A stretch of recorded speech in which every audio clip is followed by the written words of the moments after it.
If you still think Cripple Creek is only about casinos and old mining town charm, this new restaurant might completely change the way you look at it.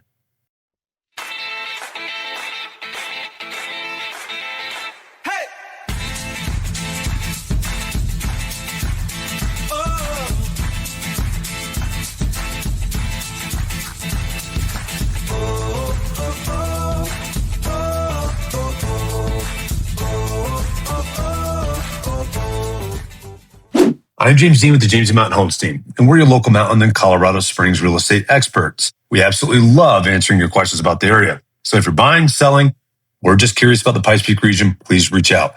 You can call or text us at 719-266-2725 or email us at info@jdmurrayt.net.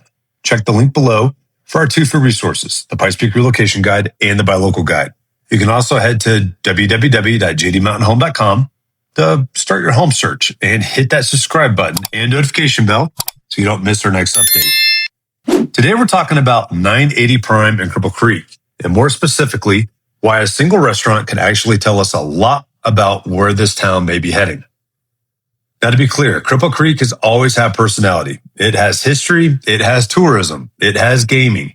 It has that one-of-a-kind mountain town meets casino town identity that you really do not find in many other places in Colorado.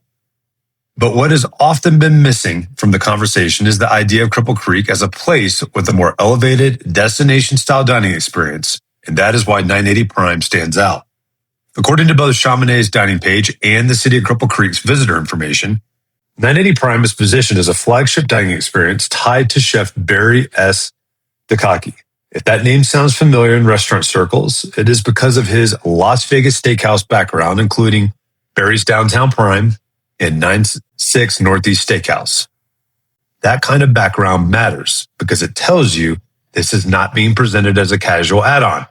It's being marketed as a serious upscale concept. And when you see a concept like that arrive in Cripple Creek, the bigger question becomes, what does that mean for the town itself? I think it means a few things. First, it suggests confidence in the market. Restaurants at this level do not happen by accident. They require capital, staffing, training, supply chains, design, and customer base that operators believe will support the experience. That does not mean every night is packed or that one restaurant changes everything overnight. But it does mean somebody looked at Cripple Creek and said, yes, there is room here for a more premium dining product. Second, it broadens the image of Cripple Creek. For a long time, many people have thought of Cripple Creek as a place you'd pass through for a gaming trip, maybe a quick overnight, maybe some local history, and then you head back out. But higher-end dining changes the rhythm of a place. It gives visitors one more reason to stay longer.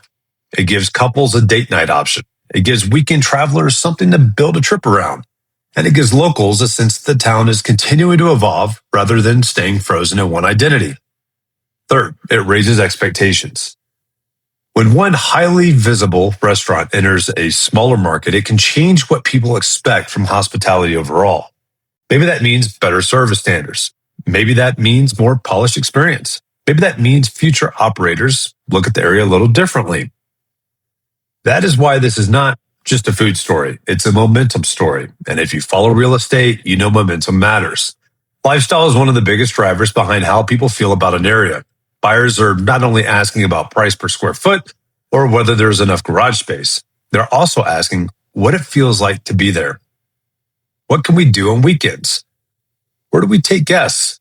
Does the area feel like it is investing in itself? A restaurant like 980 Prime feeds directly into that conversation.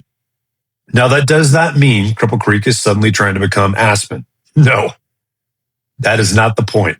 The point is that Cripple Creek can still be distinctly Cripple Creek while also becoming more layered, more polished, and more appealing to a wider range of visitors and future homeowners.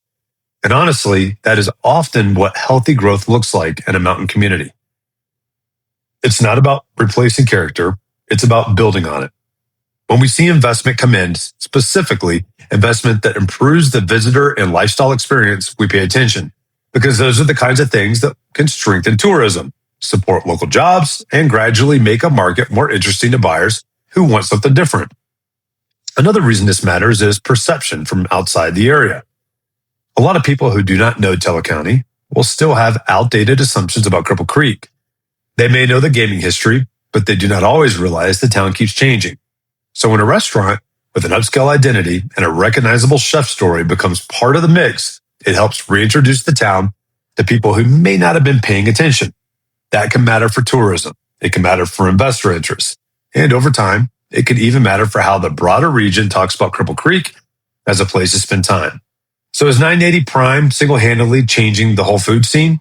Probably not all by itself. But is it part of a bigger signal that Cripple Creek wants to offer more than the old stereotype? Absolutely. And for us, that is what makes it worth talking about. Because when you're trying to understand where a market is going, you do not just watch listings. You watch the places that shape everyday experiences, restaurants, retail, amenities, tourism upgrades, and hospitality investment all help tell the story. 980 Prime is one of those story points.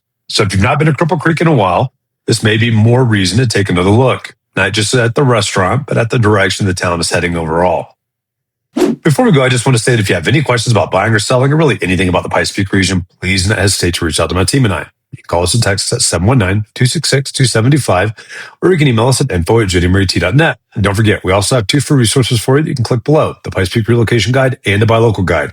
Plus, don't forget to also check out our website at www.jdmountainhome.com, where both of these free resources are, as well as a ton of information about our area and a place you can start a search for homes here. Lastly, make sure you hit that subscription button and notification bell so you get notified every time we post a new video. I'll see you guys next time.